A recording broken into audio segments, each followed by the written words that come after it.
Yeah, joining a startup and a new company can be definitely challenging and a little bit overwhelming. And so today I'm joined with the boss man himself, Kieran, to chat about what it's been like in his first week at Clipflow and also chat about what it's been like for my first week at Clipflow to hopefully take some pressure off, but also give you a bit of guidance. I don't know about you, Kieran, man. I'm not an expert, but there's a list of things here we think could really help. So before we crack into it, Kieran, mate, who the heck are you? How'd you get into Clipflow? Oh, geez, quite an intro. Mate, Bossman is the wrong moniker for me.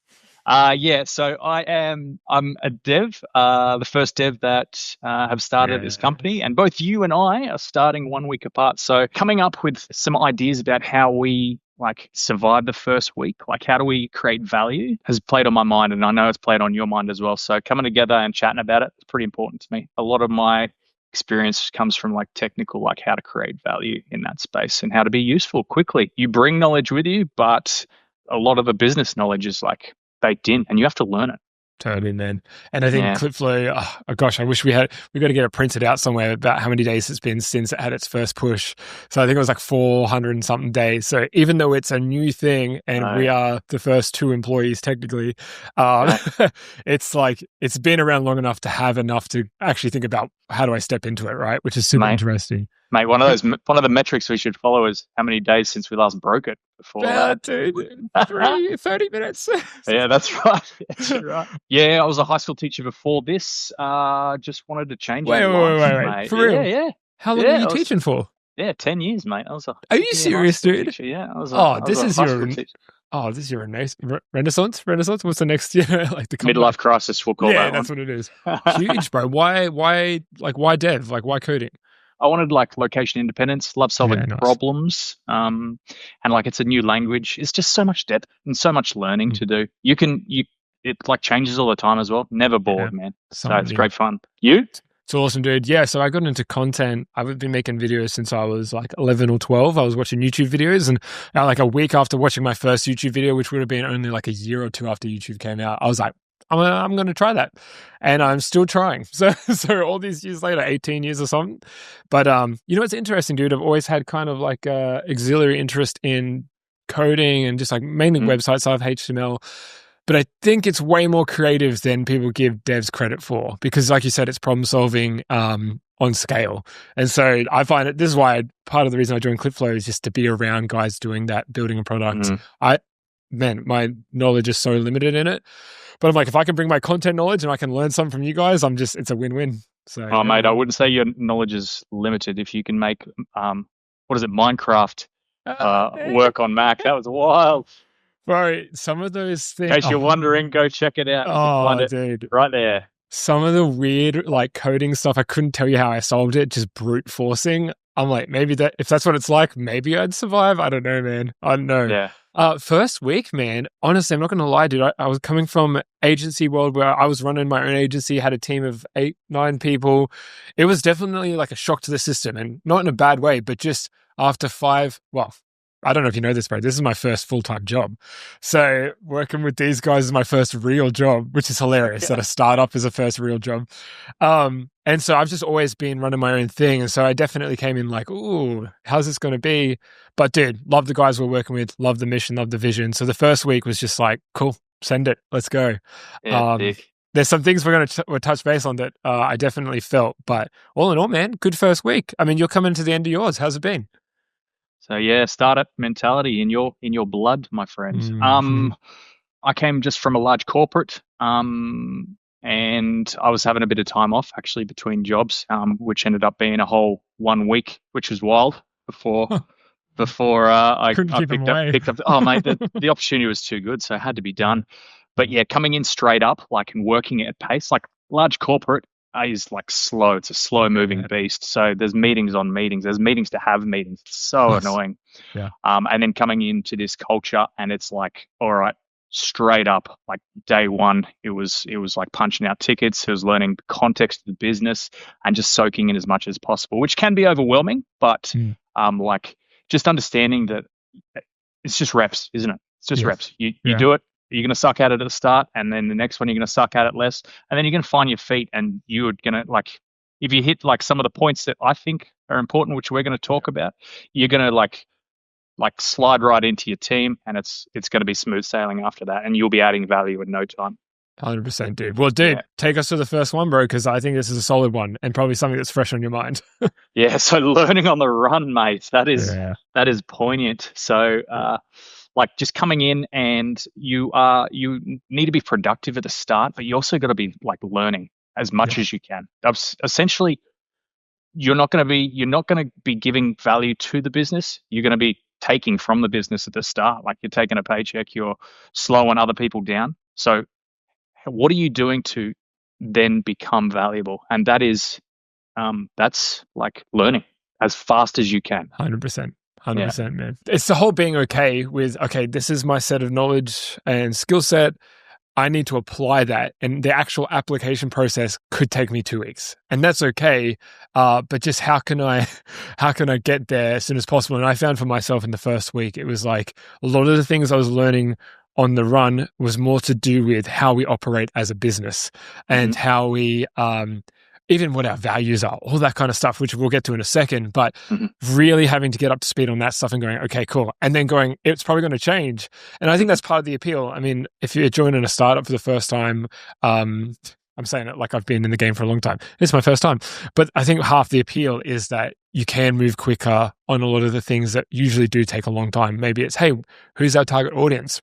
That could change in 3 weeks if we think we can serve some people better. So being adaptable for sure is probably one of the best things you can do in this situation in a first week. Yeah, for sure.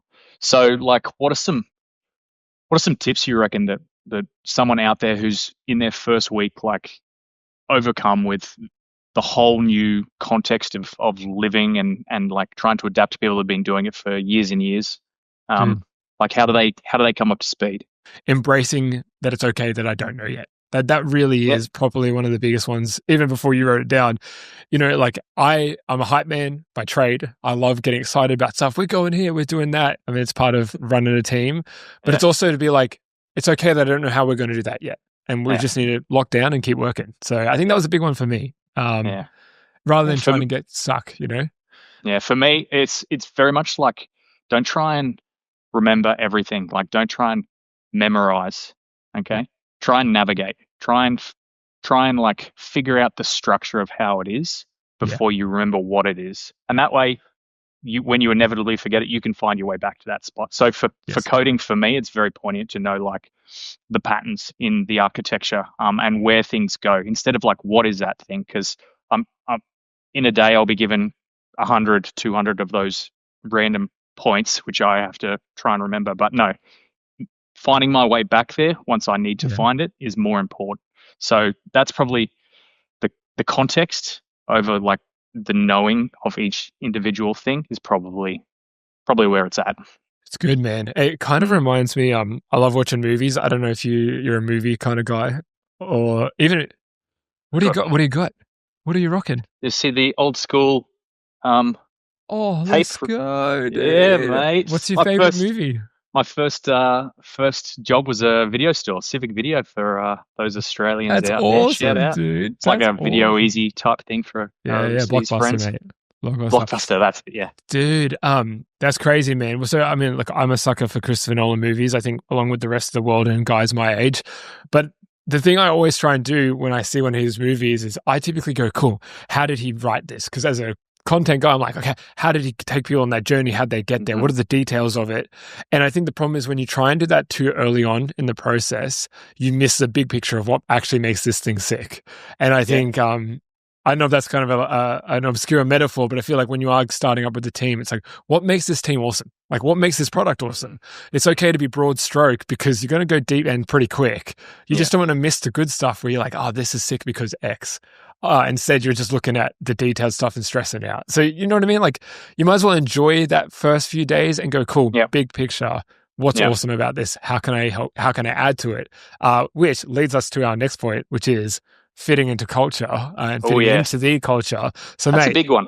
It's a flip a big one. I mean, you kick us off, dude, because I think it's probably more fresh on your mind than it is for me at the moment. Yes, so it's pretty important. Like when you start, I think before you even start, like to talk about the culture with like maybe an interviewer or something like that. But if the fit is close enough for you at the start, making sure that you're a good fit for the business and the Yeah. business is a good fit for you. But yeah, you want to fit into them. You don't want to start like imposing your little quirks too early. You know what I mean? Because you can bring that out over time, and Totally. people change over time. But yeah, you definitely want to be like finding out how they chat with each other, how everyone's joking, like how like the language they're using, the body language they're using, like what's cool, what's not. This is all stuff that like is pretty Yeah. important for culture and for human connection. You know what I mean? Yeah. This is how people 100%. connect. One of the things I remember the most about our chat and our interview, I guess you could call it was like a 4 hour long interview because I flew down to Sydney to hang with the boys. But Oh, I flew down because I wanted to understand their culture. And I'm not like, I love what you said. It's not necessarily about coming in and being like, how can I impart my culture on them? It's going, actually, these guys have a vision. They want to build something. mhm. This is it. I'm in. I'm keen on it. But that includes everything. Yeah. Um, and this actually, honestly, just to be super transparent, is something that I think I struggle with the most because I am very much, again, I think maybe it's just from running my own thing. I'm like, cool. I have the way that I talk and Hmm. the way that I say things and the jokes that I Hmm. make.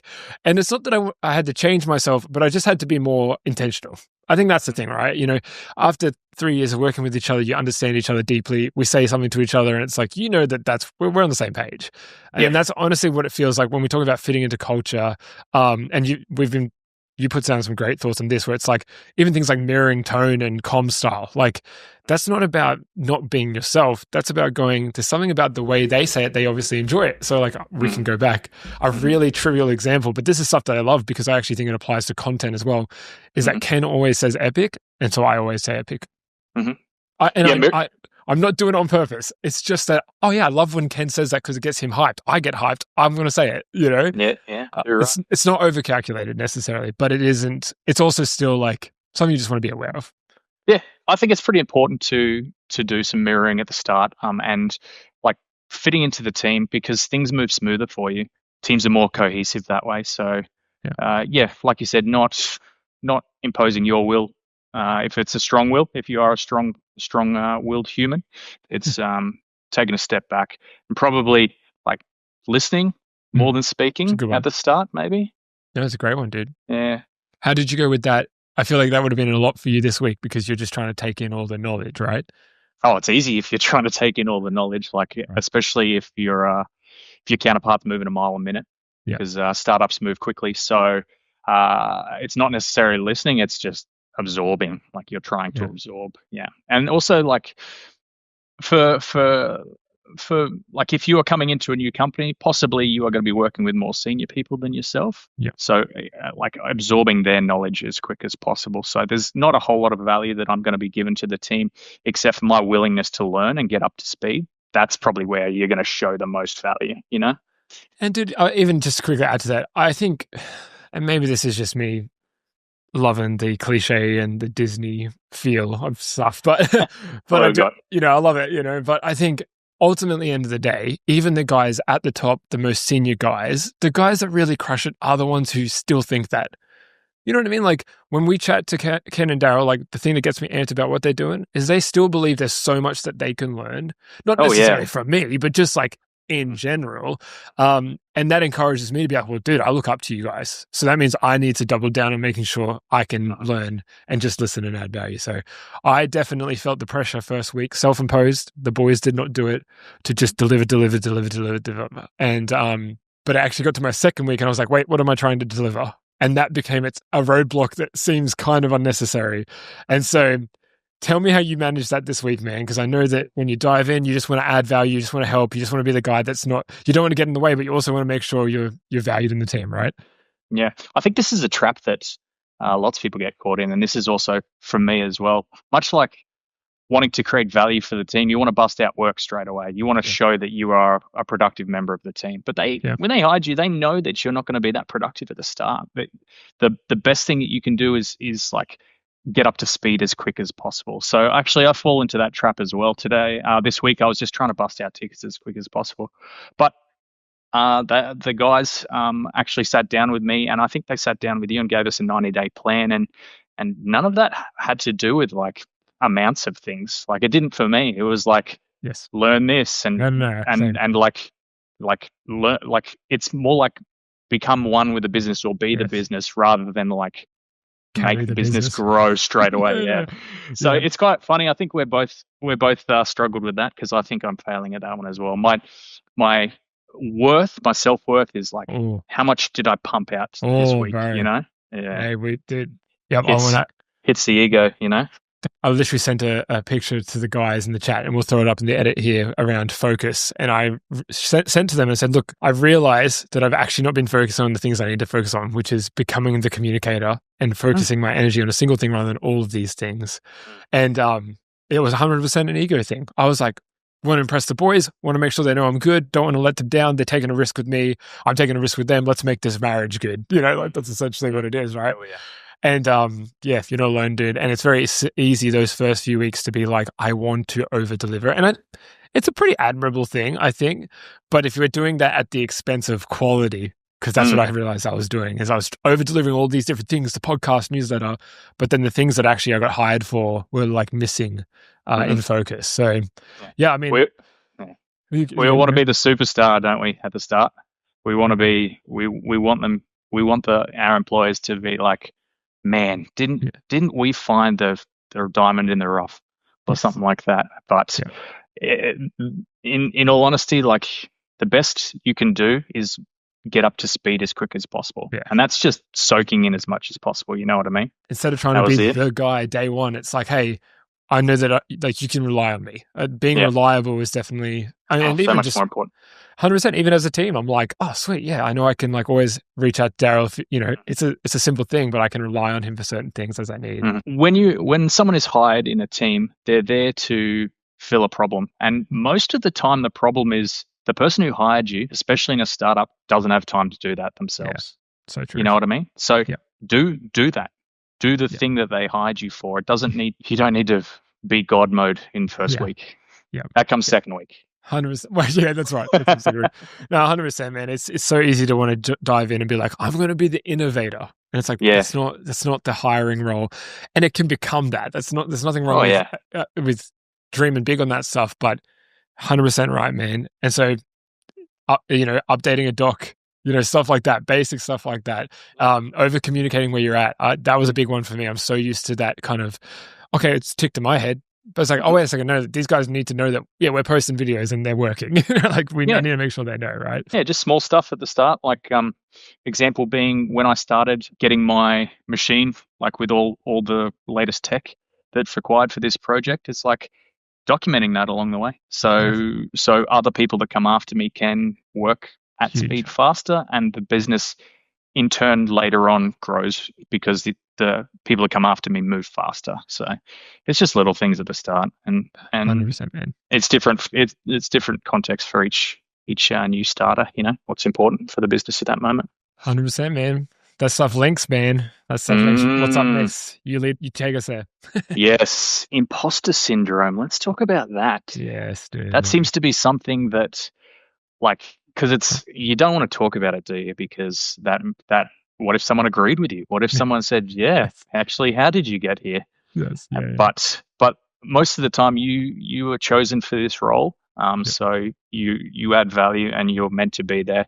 It's just the internal like stories, the negative self-talk that we all have in our heads. So what do we do? What do we do in that space, mate? Dude, it's funny because I think we were just talking about it. Us trying to go all in, super ham, overachieve, blow these guys we look up to away. Trying to do that in the first week, I think, is a byproduct of imposter syndrome. Am I good enough to be here? Well, I should prove that I am. And again, I don't want to misconstrue. Like, definitely work hard and definitely put in the reps and do what you can do, but at what cost? Mistakes, things like that. We all do it. But I think for me, the imposter syndrome stuff is exactly what you said. It's like it's a two-way trust thing.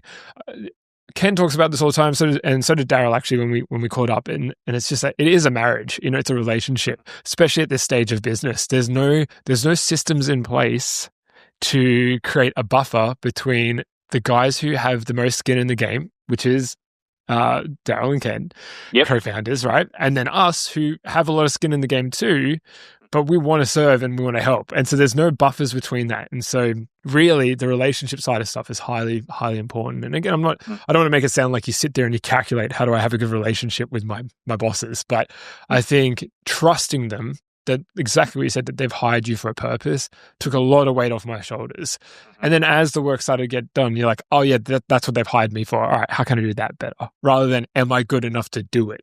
How about you, man? I know code world, dev world can be competitive. How do you not sink under all that stuff? There's this fine line between like reading the people who like give you work or your management team or whatever, and like seeing their feedback. Like, is it positive? Even is it like just in the form of like an emoji, a thumbs up or a smiley face or a little fire emoji or something like that? Like you can like take stock and value in that stuff. We all get scared when no feedback is given, but most of the time you need to remember that like if you're in your first week of work or something like that, they're just working as well. They have no notes on you. The note is you're here, you've been here for 4 days, whatever. Stop pestering me. Yeah. So yeah, we had a note here. Find a peer buddy to normalize your struggle. Yeah, so I think that's pretty cool. Like having someone to talk about it makes the monster in your head, because it is just all in your head, a lot smaller. 100%, so man. yeah, that's a pretty good one. Yeah, man. I mean, even that's such value of doing these convos, because it just puts it out on the table. Because otherwise, you just kind of simmer. The last thing you want to do is just simmer and nothing's cooking. You're just simmering. And spiral. Yeah, the spiral, man. And I think I did this one that we've got written down here as well. It's like journal what you did, not just what's left to do. I don't know if you do this. For me, it's super helpful. I just, on my calendar as I'm going, I block what happened. So I look back in the week, I'm like, man, you put a lot of reps in. What was the output? And then you can value it off that. Not yourself, but just value the work off that rather than, am I a good employee? I was like, it's too vague, man. It's too vague. Create structures yourself that make you, like, in your own head, you're a good employee. The way you don't need external feedback anymore. It's also great. Like that's something that I do as well, like a human change log. Like, what have I done in a day? That's such a good way to put it. Yeah. So you just put it down, and then you'd be like, what have I really achieved? And you look back, you're like, first week I smashed heaps of stuff out. Totally, I killed it. Also, if you think you're not performing well, and also your management team think you're not performing well, that's data, man. That's data you can take back to them. Say, hey, you're not really doing that. You're like, look what I've been doing. Yeah, that's right. Why didn't you tell me this back here? Or we could do that. Or like, is there things I should be changing with my workflow? So yeah, maybe data capture is a great way for you, a mental model that you like see yourself performing, but also like you can then take that to your seniors and show that you are performing. Where can I be better? Yeah, and hopefully you work in a team. I mean, I know for us, we work in a team that if we ask for feedback, it'll be given to us freely, and we can, in pretty much every case, trust that they're saying that to actually help move the needle forward for ourselves and also for the business. Yeah, it's a hard part with big companies, man. I mean, you just, at some point, the feedback cycle is really long. And so, again, one of the great things about being in a startup culture is it can be quick. We can test things as long as you're willing to go on that roller coaster ride. But that stuff can kind of take it away. I don't know about you, man, but whenever I feel the imposter syndrome stuff, I just go back to doing the work. I haven't found another thing that actually gets me out of my head, like just doing the thing that I've been hired for, because when I do, I usually see results. Oh yeah, love that. That's a great way, isn't it? It's just like get back to the work of it. It sounds straight and it sounds brutal, but it is true. Like if it's self-talk, then prove to yourself. Like that's what get the next rep in, and then one foot in front of the other, and then eventually you'll look back and see how far you come and go, why did I think that? Managing expectations is important. You're not going to be a superstar at the start, and I think a healthy boss probably knows that. So let's hope that you are in a healthy work environment where that happens, but check-ins with your boss and don't assume the expectations are there. Confirm with them. Like be honest about where you're tripping up. No one's an expert in every aspect of a business. Startups, you can wear so many hats. Being honest about what is a top hat and what is a beret or something like that. What's something you're not good at. What's a tinfoil hat? Let's go with that one. That's a good one. Is pretty important, and then that's a great opportunity to upskill in that area. 100%. And then clarifying what success looks like. If you're got the time. But really, like in your first week, surviving your first week, like I'm hoping your expectations aren't too high. Don't burn the house down is the expectation. Yeah, it's a long game, right? Where you're meant to be there for a while, and if corporate jobs were set up that way, everyone would be there instead of jumping around every 2 weeks. But managing expectations, possibly in a longer game than a week, Yeah, one of the best things Ken said to me after my first week, now that I'm remembering it, he's like, "How was your week?" I'm like, "Man, it was great. Feel like we're just sending it." And he's like, "It's good, man. You'll have to find your rhythm soon," or there was something along that line. And I was like, it's almost like he could see, if it wasn't just about output or inputs or anything like that, he could just see that in the way in which I was doing it, it just wasn't going to be sustainable. It was something like that. He said, you got to find how to make it sustainable. And it's the best. I'm just stoked to work in a team that can just call that out and be like, "Hey bro, that's sick, but like, how are you going to do that for 6 months?" It's like, frick, you're right. I need to be able to do this over a longer time horizon. Otherwise I'm not going to get the results that I'm dreaming and looking for. Right. And, so I think for me, it's nice. It's obviously very helpful to be in a team that sets expectations. That's obviously super helpful. And the few part-time jobs I've had, zero expectations, always disappointment, right? But also above that, it's like, what are the expectations you have in yourself? I think that's kind of the theme of this whole chat we're having, is like, what are you expecting from yourself? Again, it's not about, you don't want to not deliver. You want to come in and you want to help the team and move the ball up the hill. But if a startup, or what we're building, which is, because again, I love a good metaphor or a visual representation, but if we're all pushing a massive ball up a hill, that's the one single thing. For us, that might be users. I guess it pretty much is hey, we want to really serve our users and help a lot of people and scale. So we're all pushing that ball. And so that's where you get the multi-hat. Okay, if that's that expectation, then what's the expectation of myself? It's like, what can I do? What's the best thing I can do to help out? And so, yeah, I mean, we've got some more good tips here, which I love. It's like, avoid surprise deliverables. I love it, man. Just open communication. And even just reflecting back, what someone's saying is, I never did it because I was the boss in my old gig, right? So it's like, I said the thing, man. Yeah, I said the thing, and they would do it for me, and I would take that for granted. It happens now. I'm like, oh, wait a second. I need to make sure that they know I know, because immediately that's almost like an unspoken expectation, and we need to have that. So yeah, solid communication is pretty good. If you're looking for like the thing that's going to happen is try and get up to speed as quick as possible. You're not going to be productive, and then like homeostasis or equilibrium with you and your team will happen over time. It will. You'll find your feet, and if the team is correct for you, like you're gonna do just fine. It's just about trying to get up there as quick as possible. You know what I mean? Yeah. You got to fight for it, right? Like you're gonna fight. Like you can't. It will happen over time, but there's things you can do to kind of start walking in that direction, because that will make it easier. Yeah, man. So those are some of the main things that I think after our chat before we came up with. And culture's big, learning on the run, man, creating value, and overcoming imposter syndrome, and then that's it. Manage those expectations, and you are flying. Yeah, dudes. I wish I watched this video before I started. But anyway, here we are. Yeah, that's right. I guess that's the point. And I think ultimately at the end of the day, it's pretty hard to beat a team that's working on something you're passionate about, excited about. It's I'm sure everyone's done it. I'm sure you've done it as well, man. When you're riding solo, it's good fun. But there's something about like-minded people trying to solve a problem I think we take for granted. And so hopefully this stuff just gives everyone the toolkit, or at least some of the things, or the honest reflections that we've had of our first week to feel a little bit more confident and walk in strong on a first week. But dude, this was fun, man. Yeah, you're talking passion. Passion is a good one we missed. That's it. Well, we're going to have to leave it for another video. Oh, well, next video. Done. Love it, bro. Thanks for the chat, man. No worries. All right, guys. See you later. Free audio post-production by alphonic.com.